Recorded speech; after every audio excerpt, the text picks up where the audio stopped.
prior to the LEC starting, but I really expected her to be way more prevalent in jungle in particular. Yeah. But so I'm skeptical about this Sion pick. You know, we talked about how Sejuani is typically quite good into tanks. Maybe Finn. It has been played a lot in major regions around the world. Mid Taliyah, I think 18 games so far. As Patrik takes an Ignite here, Maddie's going to flash forward, cleanse away from the Ignite. Patrik just survives. Went down below about 50 HP there. Cinkrof trying to trade in onto Markoon, steals away the big Razor Beak. Glacial Path coming out. Cinkrof can turn this one around, work round going down. As that seismic shove has to be flashed by Nukeduck. He escapes. Markoon still trying to trade, but with Erdote coming in first, Mikyx across the wall could flash. Will do it. Ignite taking it. Cinkrof down. First blood to xL. Well played by Mikyx. I didn't use Markoon that even actually out of it, which is why we do see Sirens becoming so tanky. But one of the reasons that Sejuani can trade in situations like this is you look for the passive stun. The auto attack's coming out. One more. Passive stun. We'll get the passive stun into the ult. Flashed. Oh, Agresivoo could have chased in there. Ignite going. Finn goes back in. I think he's dead. With the Ignite. 60? I think he survives with 20 HP. Expecting Agresivoo to then dive him, so he thought, oh, get the knock up underneath the tower then hits. And it did look like it was just on the edge of the ultimate range. And then Agresivoo, because he hesitated. Further forward. Her ult is called Tidal Wave, by the way. And what? Oh, Markoon, what's he just used, Medic? That's the decoy across the wall into the Cyclone. NuclearInt does still have flash. Markoon will counter flash. Second Cyclone comes out. And Markoon with his second kill of... Warded, and he was like, I'm fine. And then Markoon just all-in him. The power of Wukong, the double ult, very difficult to get away from. And unfortunately for NuclearInt, he doesn't have TP. So a lot of plates will just be lost. And xL will balloon their gold lead. Now they're looking for the dive. Looking for damage onto Cinkrof. Nothing really Cinkrof can do in that situation. xL, 3 kills to on the map, but xL really aren't giving them too many opportunities. They have consistently been pressuring this bottom side, this bot lane. Patrik, no flash, no cleanse, remember, as Erdote and Cinkrof are waiting here. Mikyx has both, though, and he's going to be the one to face check. Mikyx trying to get away. Oh, Halo Path not quite there. Spectral Maw going forward as well, as Mikyx is low. Heartbreaker will be enough to get the kill as xMatty actually secures it. Turn around though, Heartbreaker away, and now Markoon's on his way. Decimating Smash comes out, lands onto Erdote. NuclearInt coming down as well, but Markoon uses the decoy to dodge away from the seismic shove. Second Decimating Smash used by Finn. Nukeduck looking for a re-engage. Who are you going for? That looked like it went through him, just short, just shy of Nukeduck's back. And the Glacial Prison won't connect. Nukeduck still chasing forward. Frozen Tomb used. And Nukeduck with a final auto attack will let Finn get the kill. I guess even no flash here. Arctic Assault a possibility, but if he dived across the wall, he would just dive into Nukeduck's waiting arms.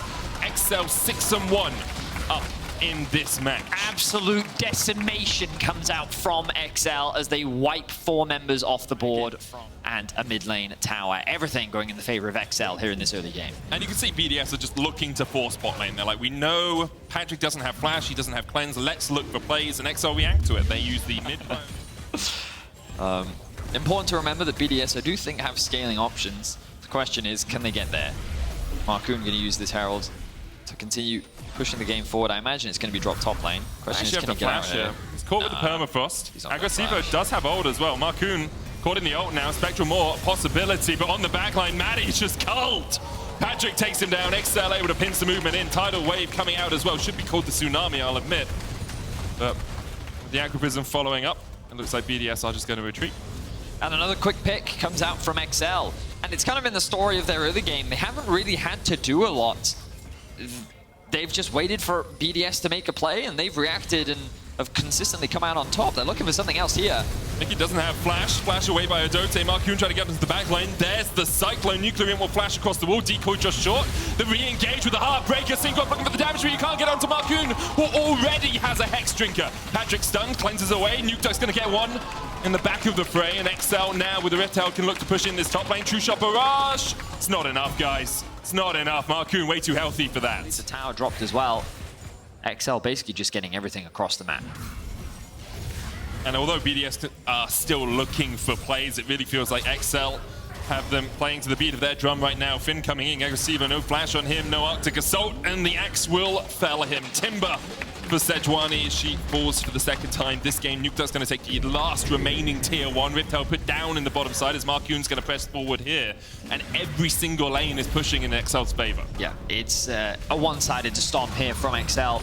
Kind of what we expected coming into the matchup. You have one at the top of the table, hold the space very well. You have good vision control around the mid and bot side of the jungle. You can see that as they secure Drake. Finn is also pushing in the bot wave. Nukeduck is securing the top side. End process. I fixed it. I fixed it. You're welcome, production. Don't mind me. Thank you, fans. This is why you should never learn science. It's... I feel... Hang on. xMatty's dead. Yes. Nukeduck pops the frozen tomb. He'll be able to survive. Science. Seismic shove was already used. Gets silenced by the big ice witch. Oh, Glacial Tomb's going to come out there as Mikyx has to flash away. Chased in by BDS, but they can't really find any much more out of it. And Markoon and XL are still able to push in these side lanes, and Nukeduck still strong enough to control mid lane by himself. XL's just chilling. They really are just chilling.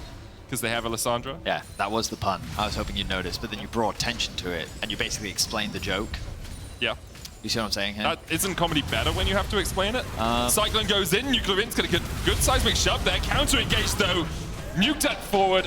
Markoon goes godlike 7-0-2 now. The man has as many assists as BDS has kills in this game. Yep. That was, well, not very nice from XL, but had to be done. Had to be done. The jungle belongs to the Monkey King, and Markoon will not allow you to enter in his territory. Off the back of that, he will convert it into a Baron. There's no smite available on the side of BDS and XL. They're looking to end this one quick. They have control across the entire map. It has been their dominance from start to finish. As we mentioned earlier, Mikyx the only one to die on the side of XL. And even after the relentless ganks that have been thrown towards Patrik. That wave's nowhere near getting towards the inhibitor tower. So BDS able to hold on for a little bit longer here, but still with the wave pushing in. Agresivoo going forward, cleanse away by Patrik, and the turnaround with the culling. It's just so much damage from Nukeduck. He lives up to his names and absolutely atomizes them. BDS destroyed in their own base. No way you can stand against the might of XL. 4 members dead on BDS mean that XL have a clear path to the Nexus. Only 2 towers stand in their way, and they won't stand for long. And it seems for XL yesterday was butter blip. Back to winning ways, 5-2. Straightforward, clean game from start to finish from XL. Very little to say. Just dominance across the board. A great end to their week 3. And an impressive performance, especially from Markoon. Really able to find a lot of the early picks. The mid-jungle working very well together once again. And yeah, now they find themselves 5-2 already. Great way to end week 3. And in a commanding position to already have a good pathway towards playoffs. I mean, we're just over a third of the way through the split, and they already have more than half of the wins that they had in split. Who'd have thought? Not me. Not me. Not me. Not me. XL. Look at how far they've come, eh? Look at them. Look at them. No one's going to get that right. Huge credit, of course, to XL.